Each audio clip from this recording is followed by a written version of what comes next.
Bonjour, nous sommes au dernier jour de février 2018 et bientôt il n'y aura pas d'année bissextile cette année et je vais vous parler de la contrefaçon, du plagiat, de l'erreur dans le domaine de l'histoire des religions et de l'histoire des traditions.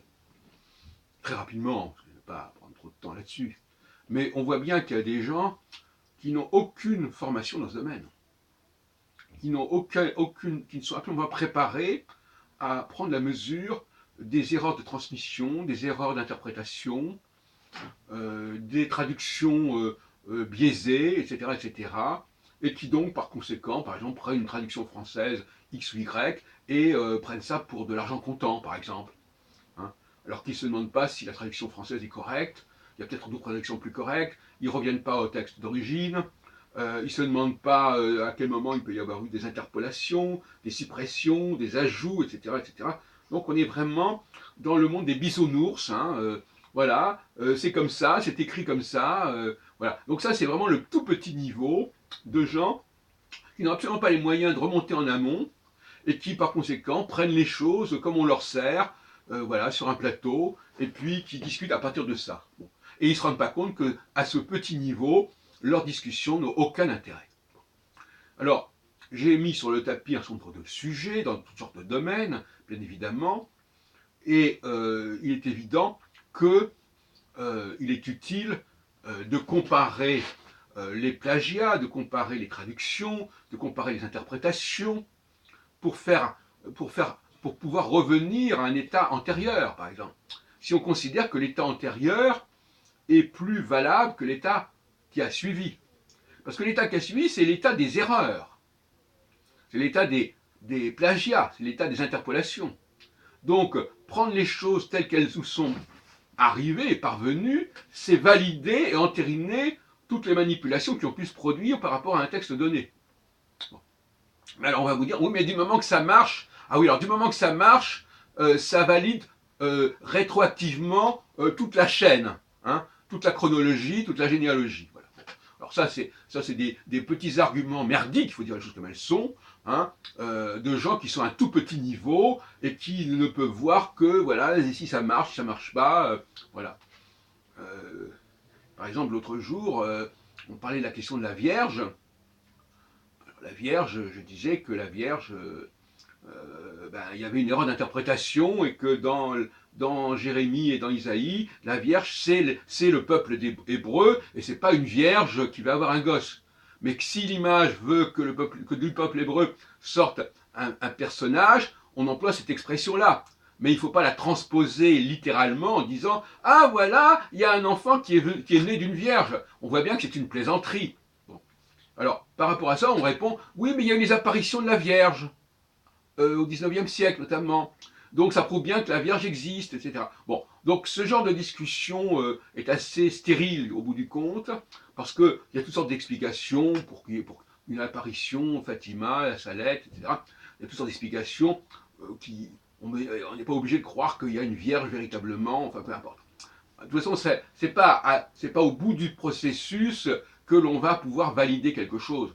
Tout comme l'astrologie ne va pas être validée parce qu'un astrologue va réussir son coup avec son client dans une prévision individuelle. Est-ce qu'il voudrait entériner toute la dégradation du savoir astrologique qui a pu se faire sur des milliers d'années? Bon, c'est une façon de voir les choses par le petit bout de la lorgnette, comme on dit, et c'est inacceptable, évidemment. Donc, il est très utile de comparer les emprunts. Par exemple, j'ai fait beaucoup de travaux en linguistique en montrant que l'anglais nous permettait d'éclairer le français dans sa structure première, en tout cas structure plus ancienne.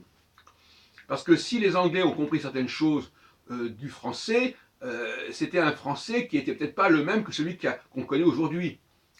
Donc il faut aussi remonter de cette façon, et il peut y avoir aussi des éléments du français qui se sont transmis à l'anglais et qui ont disparu avec l'évolution du français. Toutes sortes de choses comme ça. Donc il faut creuser, il faut fouiller le passé, il faut recouper, il faut comparer, confronter les différentes versions, et puis s'apercevoir des vraisemblances ou pas.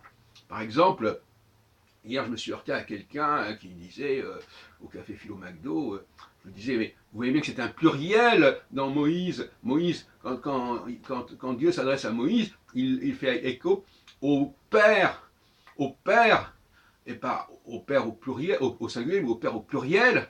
Il fait écho au Dieu, pas au Dieu au singulier, mais au Dieu au pluriel. Alors, il répond, ah oui, mais c'est un Dieu qui, voilà, Elohim, bon, etc., c'est un pluriel, mais qui est un singulier. À ce moment-là, il faut dire qu'on est dans la Trinité. Alors, est-ce que le judaïsme s'assume dans la Trinité? C'est la question qui se pose aussi. Peut-être que finalement, la notion de Trinité dans le christianisme, elle est déjà présente dans le judaïsme, puisque finalement, après tout, nous avons aussi notre Trinité avec les dieux d'Abraham, d'Isaac et de Jacob. Et ce pluriel, qui paradoxalement gêne les juifs, ils l'ont eux-mêmes à assumer, c'est ça qui est amusant. Ils disent, ah oui, on ne croit pas à la Trinité, nous on veut un Dieu unique. Oui, mais malheureusement, ils ont aussi le Elohim et le Elohé Abraham, qui ne sont pas des singuliers, mais des pluriels. Voilà. Donc il faut complètement remanier cela, il faut redonner le pouvoir, non pas aux rabbins, qui sont à la base, mais aux chercheurs, aux historiens, aux critiques, et autrement, on va pas laisser les choses se dégrader pour ne descendre qu'au plus bas niveau, c'est pas possible. Voilà ce que je voulais vous dire sur ce sujet, n'est-ce pas? J'ai toujours regretté que lorsque les gens étudient les textes, qui sont des textes finalement, hein, on aura beau dire que, comme mon ami Valentin qui dit, ah mais ce texte c'est la vérité. Non, ce sont des textes. Bon, ces textes, ce sont des objets qui peuvent avoir été transformés, mal compris, mal étudiés, mal interprétés. Bon, alors ne disons pas les textes. Moi je suis un historien des textes, j'ai passé plusieurs doctorats, notamment un doctorat d'État en histoire des textes. Donc je sais ce que c'est, je sais ce que c'est que des éditions, des fausses éditions, je sais ce que c'est que des interpolations. Donc voilà, bon, on ne peut pas échapper à cette expertise du texte, de l'histoire des textes et de l'analyse des textes. On ne peut pas faire l'impasse en disant bon, c'est pas grave, nous on prend le texte tel qu'il est parvenu et on s'en contente et on le sacralise.